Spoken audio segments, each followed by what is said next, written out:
Most people want freedom from their darkness. Hey.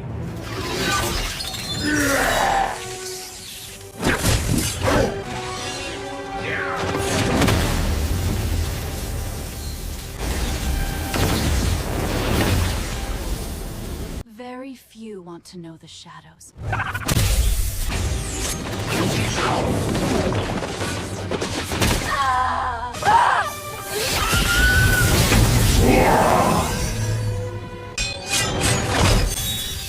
Once you truly see yourself, there is no returning who you thought you were.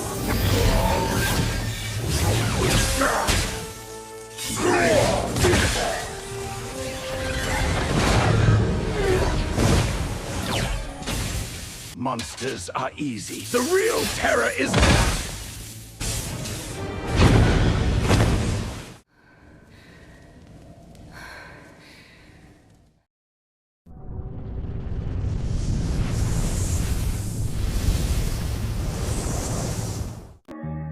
She arrived because she could no longer outrun herself. The city below her was endless movement, noise, light, urgency. People called it life. She woefully knew better. It was distraction. Motion was easier than stillness, because stillness allowed the mind to speak, and her mind had started speaking too loudly. Not with one voice, but with many. Shadows intertwine. Heartbeats rhythm, so satisfied. The world spins on, I'm lost in the crowd. In the city of echoes, my mind's on the road. A heartbeat of conflict, I search for a home. Distant metallic sights, my thoughts never cease. As the world closes in, I long for some. When she heard there was a warrior-mage who trained people to face their shadows, she imagined becoming stronger than the voices. She did not know the gravity of all the shadow work it takes to get there. Where chaos resides. Every breath I take feels weighed down by dreams, unraveling thread in this silent scream. The mage did not ask about her goals. He asked a single question. Which version of you has come forward to do the shadow work? She could only hesitate to answer. He watched her long enough for the silence to become uncomfortable.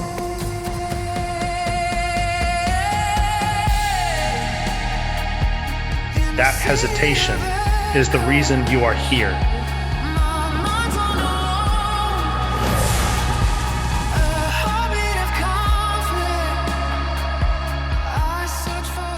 Most people think power comes from eliminating weakness.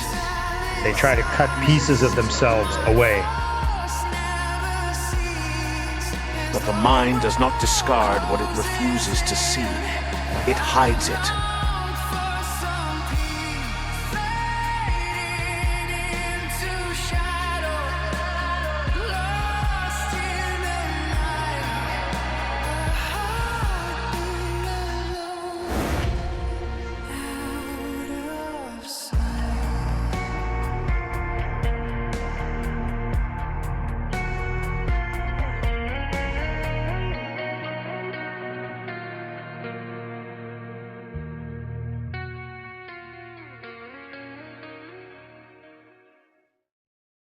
The master's presence awakens her. She gets up to greet him, but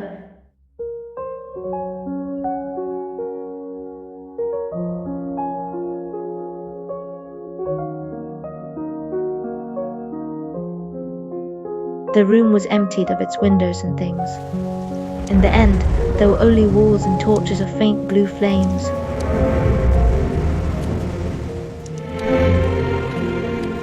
"Sit," he said, and she followed this first and only instruction.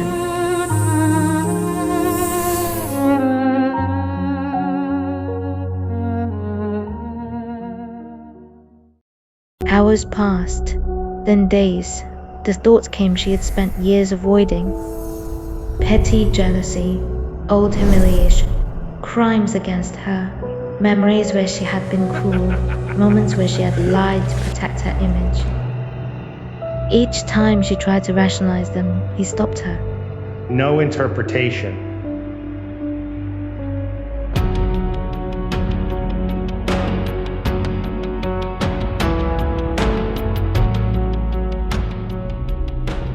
Each time she tried to judge herself, he stopped her.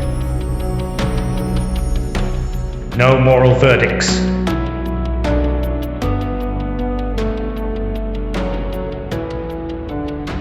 What am I supposed to do then?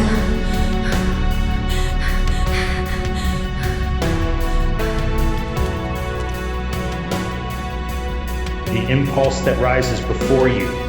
Observe it.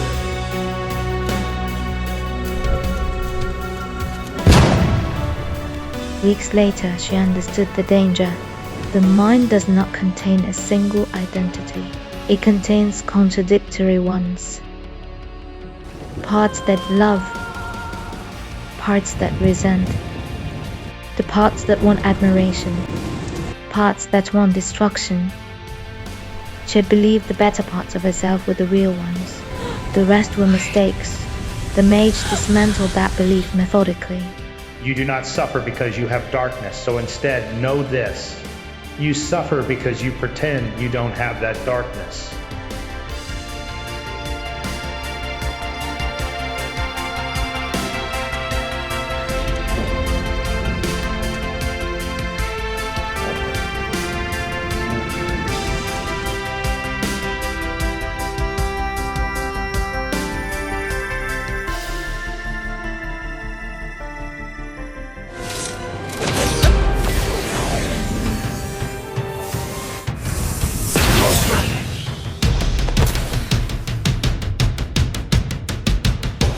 The first time magic appeared, it did not feel empowering. It felt invasive. She admitted something she had never said aloud. There were moments in her life when she had wanted people who hurt her to suffer. Not metaphorically, actually suffer. The powers that had ignited from her hand grew violent, unstable. He watched her.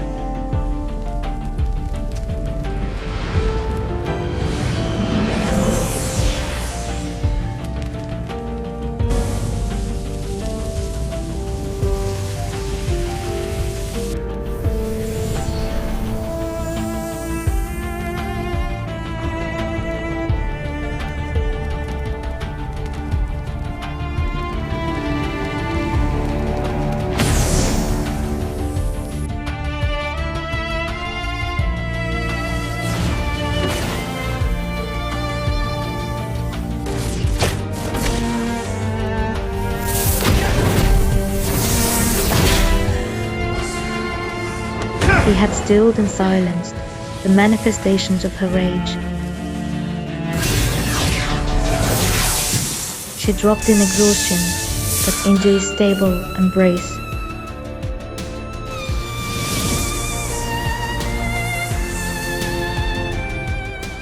Good. Good? You saw it. Months passed. The training did not remove the darkness. It revealed how much of her behavior had been shaped by it. Kindness that secretly sought approval, generosity that hid resentment, strength that masked fear.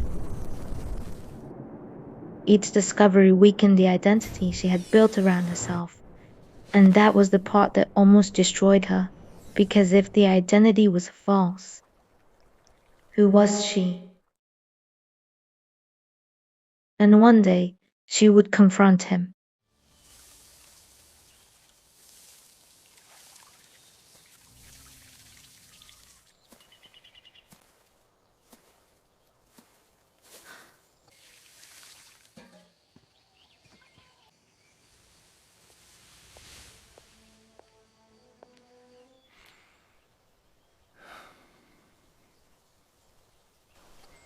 This training is dismantling me.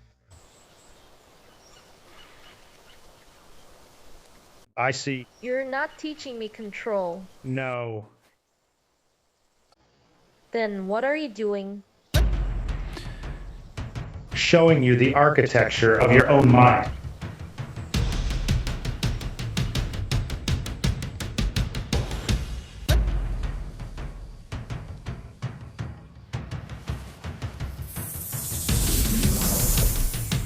Take this to your room. Keep it alive. Watch what it does, whether it's seen or not. Growth follows the pattern beneath.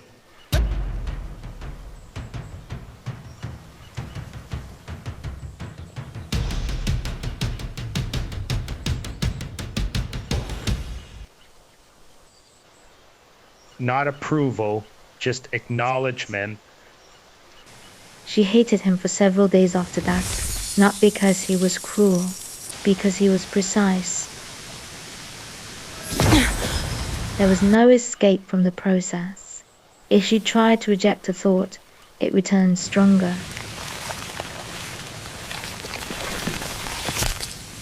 If she tried to deny a feeling, it appeared in her behavior anyway.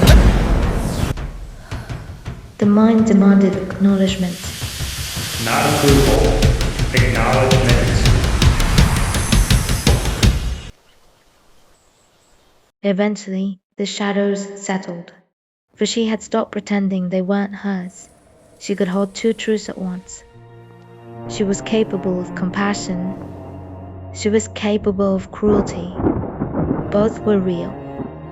Neither cancelled the other. So she began to take control of the shadows, the flames, the growth, the changes, and play with the light. Not because the flames had lost their rage, but because she knew they were hers to tame. Not because the darkness had disappeared, but because she could see their forms clearly, even without the light.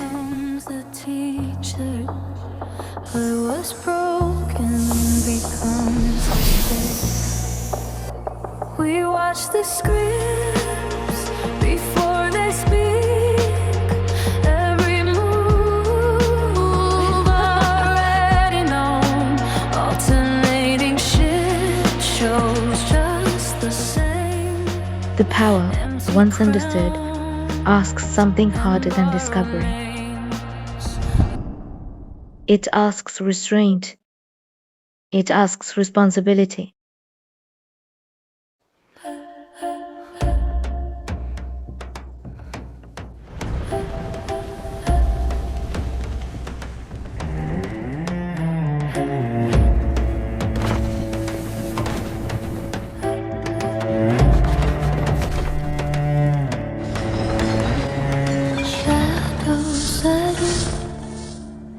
When we stop pretending they are not our own, a myriad of truths in the same breath, mercy in one hand,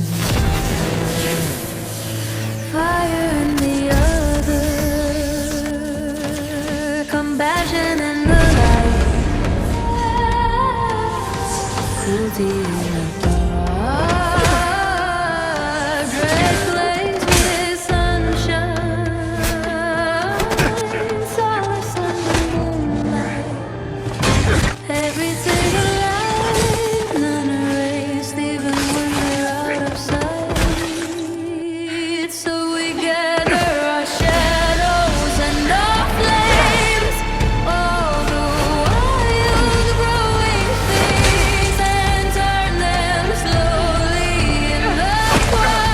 Focus your energy. They don't need to be gentle.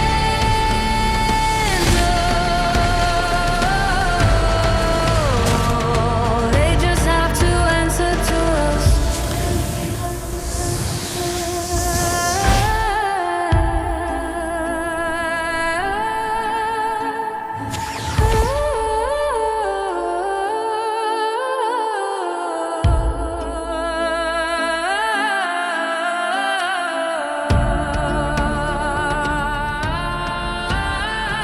Shadow work.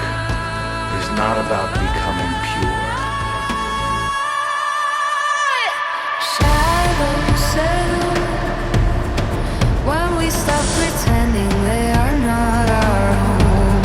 A myriad of truths in the same breath. Mercy in one hand. She takes in the moment. It did not feel like power. It felt like clarity, uncomfortable clarity. The kind that made self-deception impossible.